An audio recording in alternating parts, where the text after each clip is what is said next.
Hi, everyone. Welcome back to Crash City. This week is going to be a little different, going to be a little unique. In my 28 years living in this state, I have never in my life thought I would be having somebody in politics on any of the programs I've ever done. But this man, we are the same age. He is trying to do good for the city of Rio Rancho. Hopefully, I am talking to the future mayor of Rio Rancho. How are you, Zachary Darden? I can not even complain. I am amazing. This is great. Like, I'm so happy to be here. So, yeah, thank you for inviting me. Thank you for the positive words. And yeah, hopefully you will be talking to the future mayor of Rio Rancho, but we'll see what happens. Time will tell. So that's the biggest question. I'm pretty sure a lot of people are trying to figure it out because you stepped into the fire in a good way. What before we get into your background, before we get into what got you in New Mexico, why did you step into that fire? No, that's a really good question. So here's the thing. Like, I love New Mexico. I might have not been born here, but I really appreciate the state, the people who live here, the culture, everything. But there's this saying that says that New Mexico's beautiful on the outside, but it's ugly on the inside. And I started seeing all of this kind of dysfunction, all these issues and all these problems, and they weren't getting addressed. So I was like, you know what? I'm going to stop waiting for the change and just become the change. So I got into the pool of sharks, and I'm just doing my best to not get bit. And here we are, and it's picking up a momentum, and we're rolling forward. And that's the craziest part is I'm seeing a new wave of people our age, or at least in our generation, and there's some influential people who have massive followings on social media. One being Brandon Herrera, he's running for District 23 out in Texas, and I'm seeing that you guys are just tired, and I think it's amazing that it's okay, well, we grew up having to hope and pray that there'd be a change, and now it's, oh, now we can challenge to be the change. What Exactly. when you wake up, like, what was that initial wake up thought of just being like, because it had to happen where you were like, oh shit, I think I'm gonna run for mayor today, or I'm gonna try to apply today. Like, what was that moment? Yeah, no, 100%. So it almost was kind of like an imposter syndrome. I mean, I woke up one day, and here's the thing, like, I've been pretty connected to the city of Rio Rancho for a while, and I started seeing the problems and whatnot, and started talking to some people, and they were like, "Hey, you got some great ideas. You should put your name for this race and just go for it." But then the thing about it was that, like I said, I've never done anything like this in my life. I was like, okay, like, I'm just now trying to figure out how to be an adult. I feel like so, like, here I am now going to run for mayor of Rio Rancho. So yeah, I kind of went through an imposter syndrome for a little while, but then I don't know, like, I woke up one day and there was like that motivation, but also like that devil on my shoulder, like telling me, "Hey, don't do this. You're not ready." Hmm. Every excuse under the sun to tell me to stay away from it. But then, you know what? I just went after it, threw my name in there, fill out the paperwork, created a campaign, and I woke up the next day and I was like, "Oh shit, I actually did that. Like, here I am." So yeah, it's been really exciting, but also kind of, yeah, a little nerve wracking at the same time. And then how has the campaign been going? Like, be honest. How does it feel walking through Rio Rancho, knowing like, hey, I'm on that ballot sheet? So let me just use an example that happened probably 20 minutes before we hopped on this call. Yeah, I left the gym, and now I can't even finish a set at the gym without somebody coming up to me asking, "Hey, are you Zach?" And that's the crazy part, is that my campaign started off super slow. People were like, "Who's this kid? We have no idea what he's about." Blah blah blah. And then little by little, it just really picked up momentum, like in the like past couple weeks. So yeah, we did this mayoral forum, I think 2 weeks ago, and yeah, I got a chance to get on a podium, speak some topics, kind of tell people about what I'm about, who I am, all that kind of jazz. And from there, it just took off. And it just kind of started from this, oh, I have no sort of foundation whatsoever, to now I'm like, oh my gosh, I actually might pull this thing off, and we actually might get the changes that we need here in Rio Rancho, which is super, super exciting. So I think it's going well. I mean, it's super fast paced. Everything is happening at the same time, but we're picking up a lot of momentum, and I think that that's really cool. Does it put any pressure say you do win. How does that feel? What is the pressure like? Because it's clear that the former mayor is now trying to run for governor of this state, the Yes. incumbent. And so what does that feel like going into, oh man, he had this for so long and now this potentially could be me. Yeah, no, absolutely. So the way I look at it is that imagine you're holding a super fragile piece of glass and one wrong move could just shatter this entire piece in 1 second. So like that's how I feel like the city of Rio Rancho, if I win this election, is being handed to me. That's really fragile right now. There's a lot of things that are really turbulent, going well, going bad, whatever. And there is some like obviously a little bit of fear that I had that I'm like, okay, I want to make sure that I'm upholding the highest standard that I possibly can for the residents here in the city. But at the same time, I just feel really confident because we have a lot of great talent in the city. We have a lot of good people doing good things. And the thing about it is that even though I don't agree with everything that Greg Hall, our current mayor, has done, I do think that he's left Rio Rancho on a Mhm. clean slate for me to kind of take that torch and run with it. Versus, I'm not going to lie, like it would be a lot different conversation if I had to run for the mayor of Albuquerque and carry that torch over. I mean, that would have been even more insane. So, once again, definitely some fear, definitely some nerves, but it's really exciting to know that this is not just like a me race. Like I said, this is a we race. I keep saying there's a lot of good people around me, and I think that we're gonna truly make something special here in Rio Rancho if I do get in office. So one thing I want to touch on is the fact that you have been heavy into the local businesses, trying to promote locally. Myself personally, the only time I go to Rio Rancho, because I am from Roswell, is Mhm. for family or for events over at the Rio Rancho Event Center. Like, there's not a real big Mhm. reason that I remember. So, what is something that you can explain or that you can just go into detail about things that you would work on for the local Yeah, no, businesses for and everything? sure.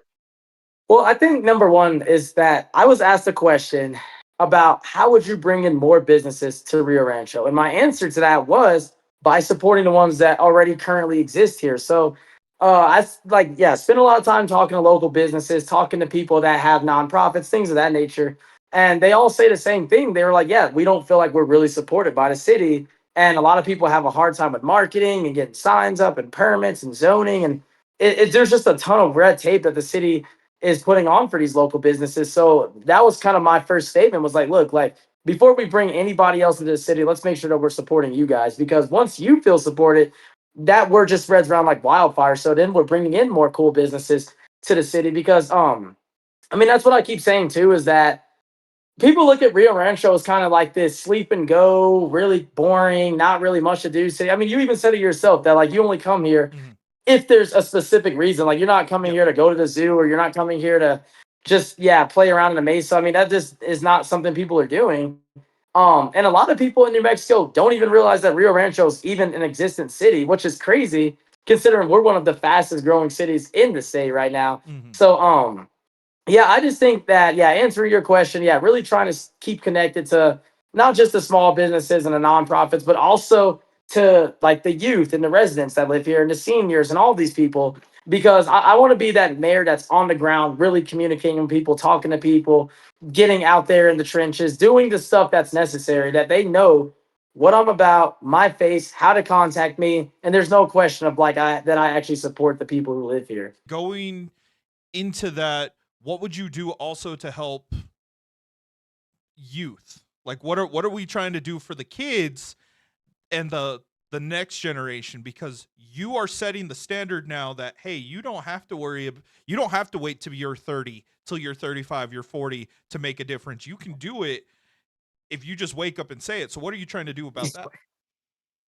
100%. Yeah. So no, that's I love how you put that, and that's honestly the truth. Is that the first thing I want to do for the youth is use myself as an example. That look, if you don't like something, get up and do something about it. That's just like where we start because a lot of people, they get in this mindset where oh I'm too young or oh I don't know enough or blah blah blah. And I always say this one thing that I'm like you only know what you know and you don't know what you don't know. So you have to once again get this experience and you have to get into the pool of sharks, like I said, to really just see what you can do. And the thing about it is not trying to hate on any politician or politics at all.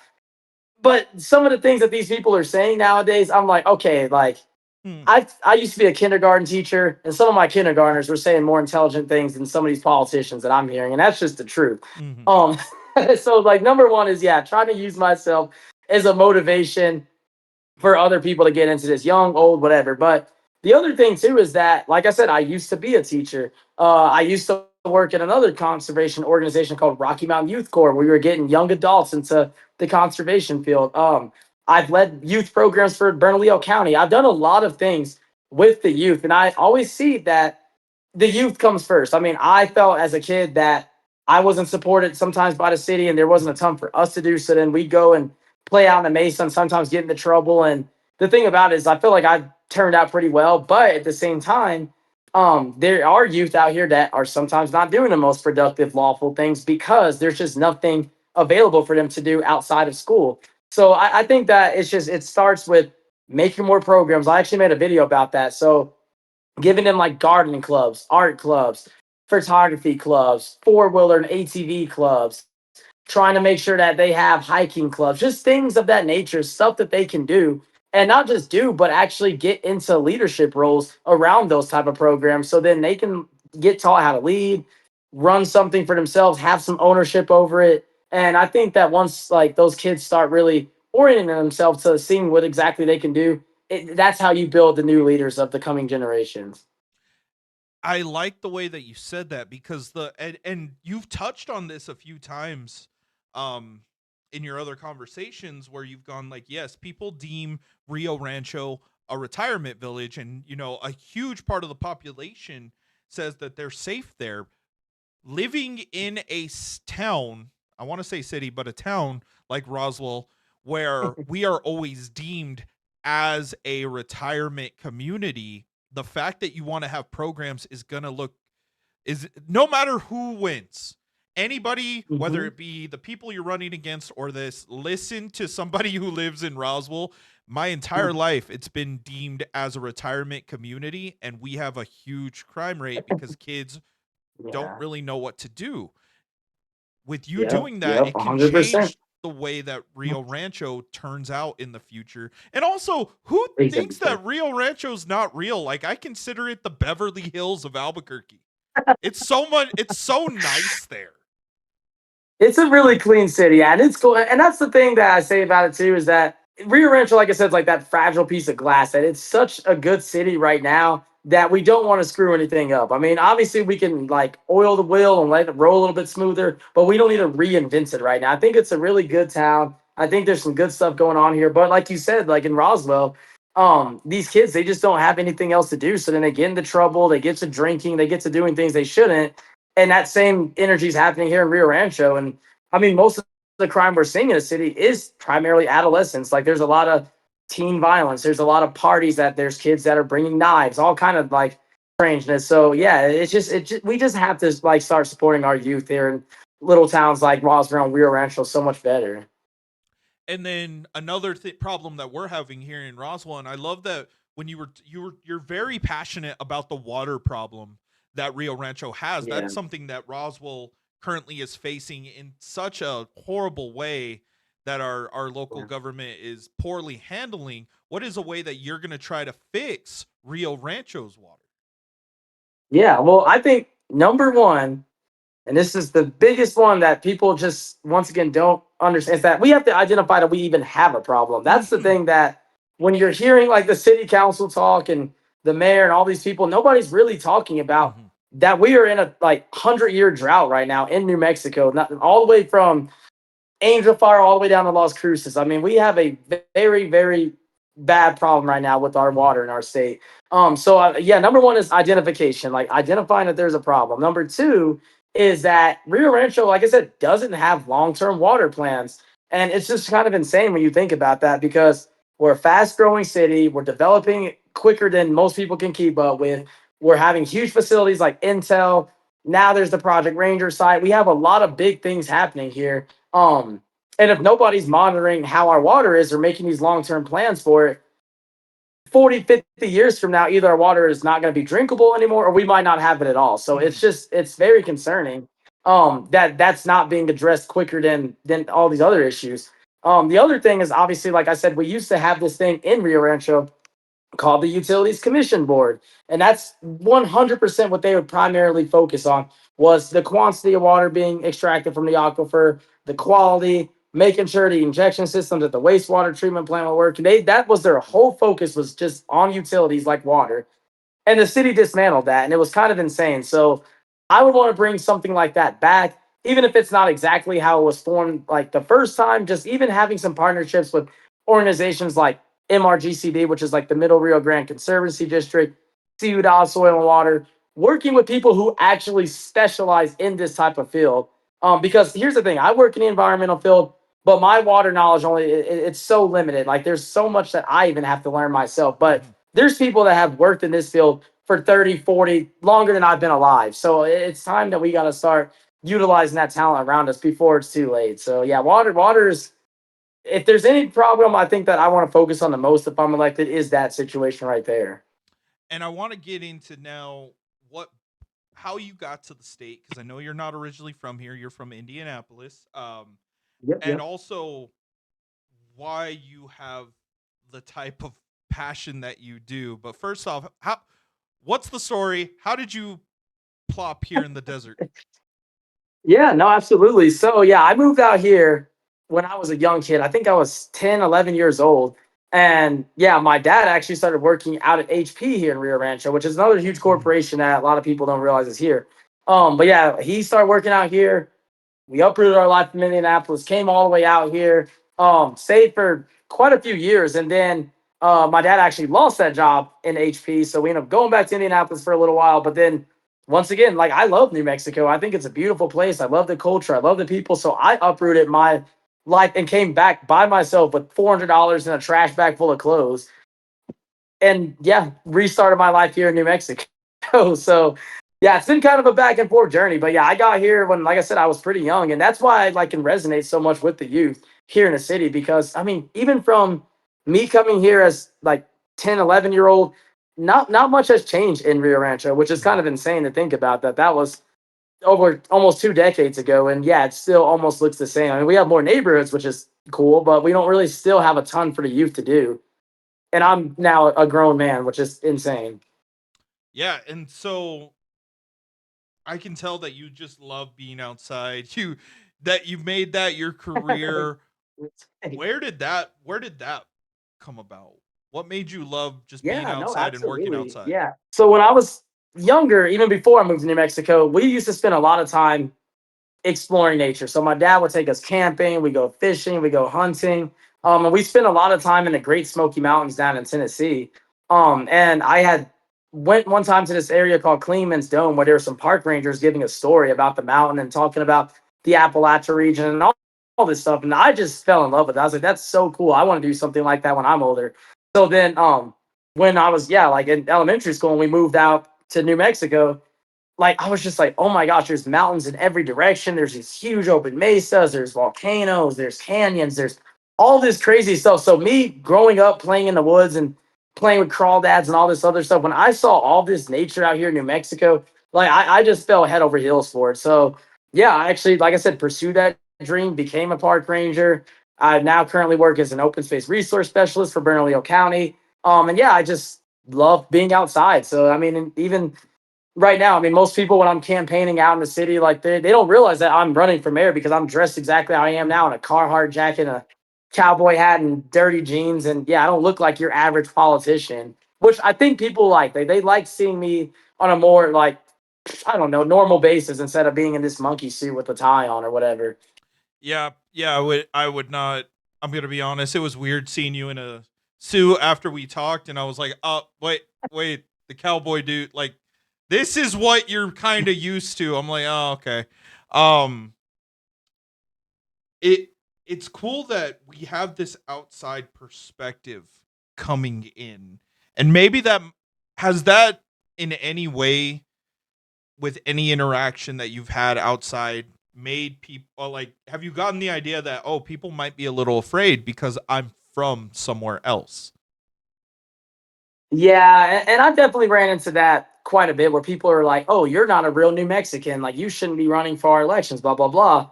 But the caveat I always say to that is our current mayor that's been in office since 2014 also is not from New Mexico. He's from Oklahoma, actually. So like that's where I try to relate it to that. I'm like, look, it's not always about where we're from. It's about where we end up at and what we actually want to do with the area that we're with. Because the thing about it is that when somebody's passionate about an area, you can call that place home no matter where you're at. So like to me, it's like, okay, look, I care about this land. I care about the people. I care about the resources. So even though I might not have been born here, I want to make sure that this place is somebody or some place that can exist long from now if I decide to have kids and I decide to, yeah, grow my family or whatnot in the future. So yeah, I mean, it's just one of those situations that people have their own opinions. They think things, and I'm like, look, if there's a problem with somebody that's out of state running for mayor, maybe that's Mhm. a symbol for you to kind of get up and do it yourself. So I mean that's all I'll say about that for sure. And that's fair. How much of Hmm. the state have you explored?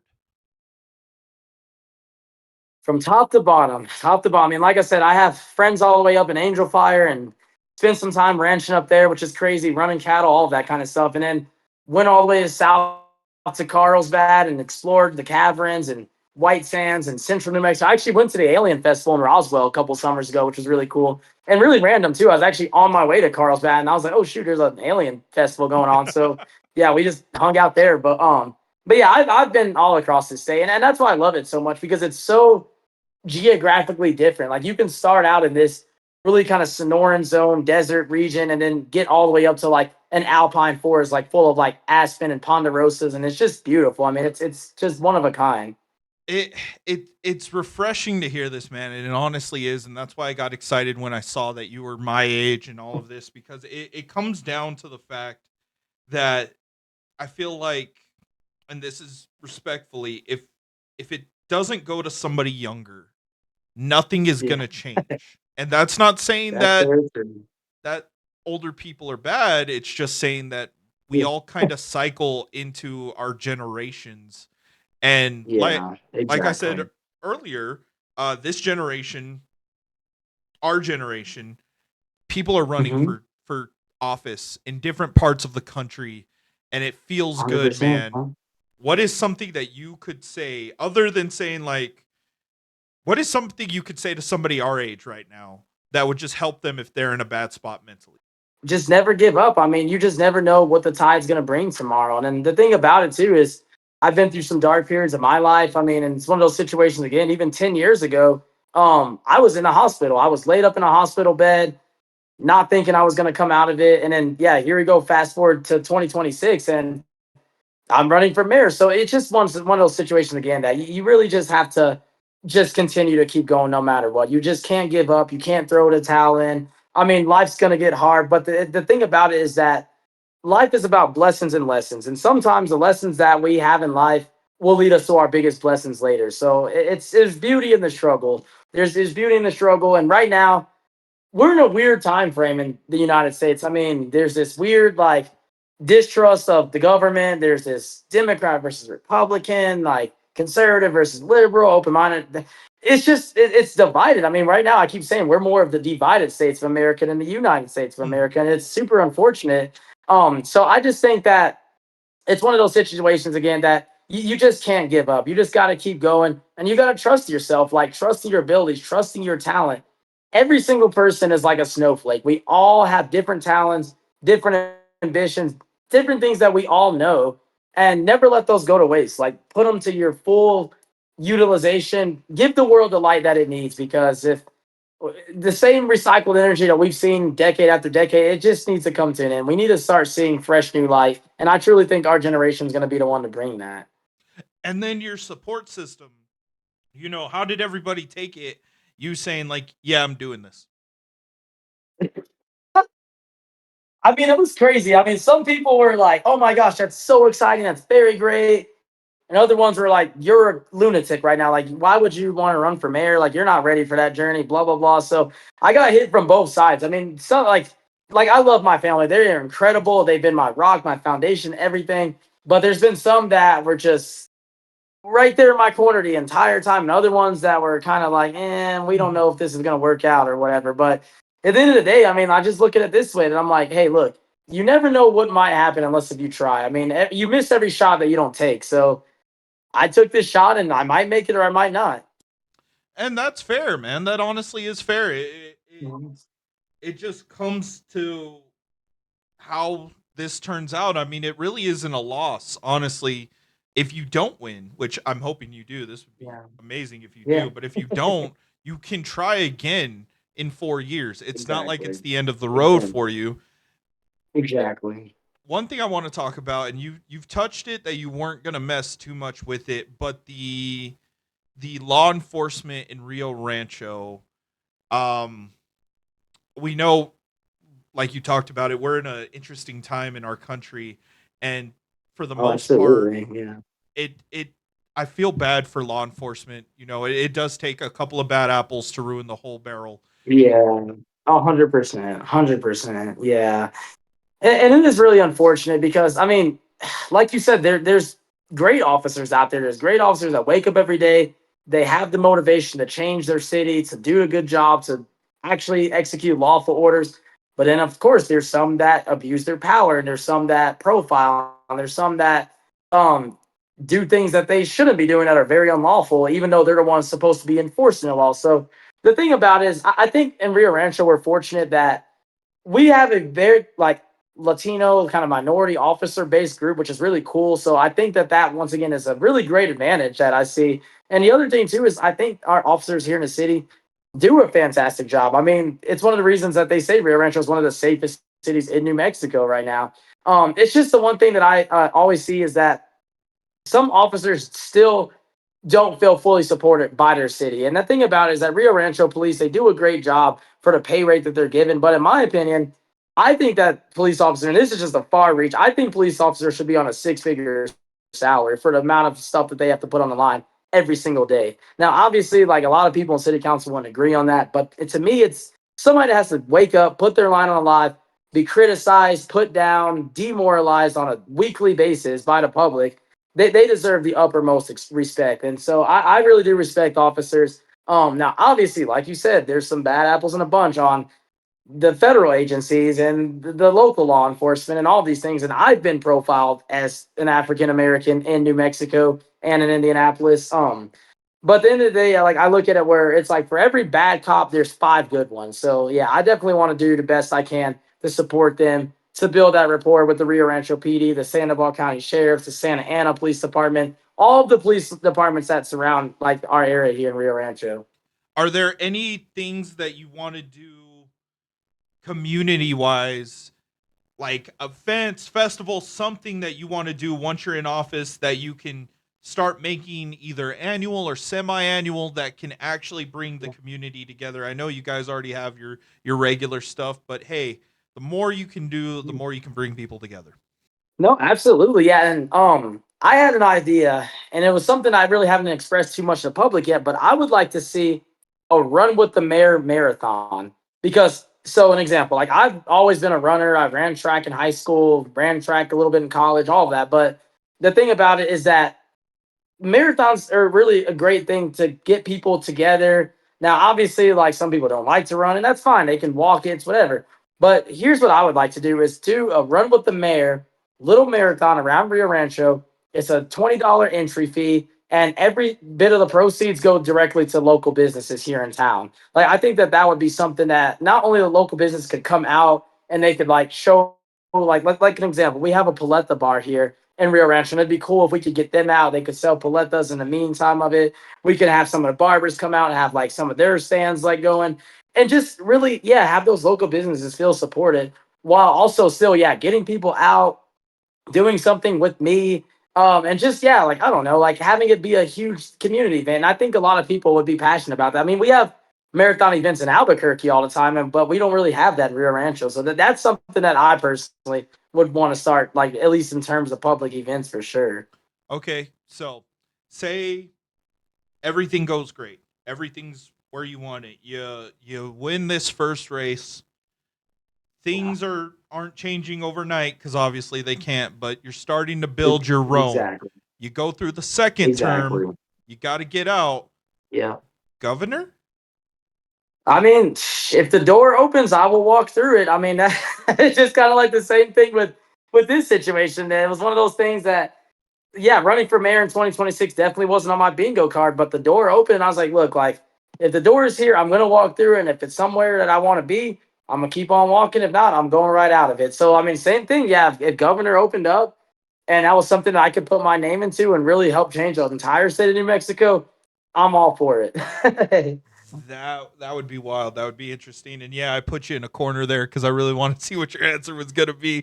I think it's fair that everything that you want to do is tangible and it's within reach. Have you looked at the policies that your opponents have put out and kind of not compared, but kind of just game planned is the best way to say that.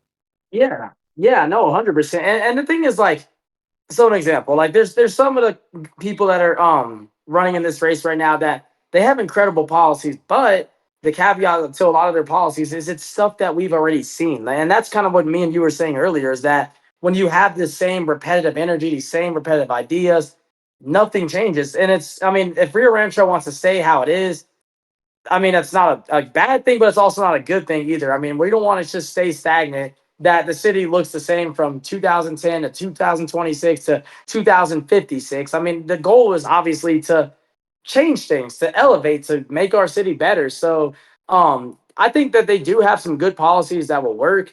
But in my opinion, it's just stuff that we've seen before. It's stuff that is not really, in my opinion, going to change the city. It will keep it the same. But then there's also some policies that I kind of don't agree with some of the other candidates, and I don't want to like Mm-hmm. put anybody down Yeah. or say that their ideas are bad because, but at the same time, it's just one of those things that I'm a realistic person. Like I look at some of the things people say, and I'm like that's not going to be good for our city, and it's just the truth. So yeah, yeah, I definitely am. Like I said, all about a we race, and even if I, let's say, was to win or even to lose, like I just still want to get ideas from some of the other candidates because there's some ideas that I think that they're doing right.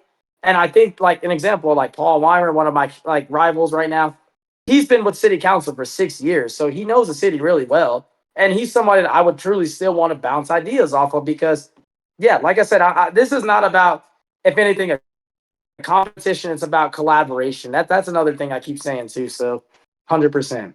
Yeah. So within the last year, Rio Rancho has been blessed, and I'm gonna get a little nerdy here, with having TNT come down with for uh, all elite wrestling being at the Rio Rancho Event Center, and then the WWE coming down and Netflix being at the Rio Yes. Rancho Event Center, which I got to enjoy that. Yes. So Rio Rancho That's currently cool. right now is being looked at with a heavy Hmm. magnifying glass, at least for uh, us pro wrestling fans that know how this kind of works. Is they eventually want to start doing more and more in Rio Rancho.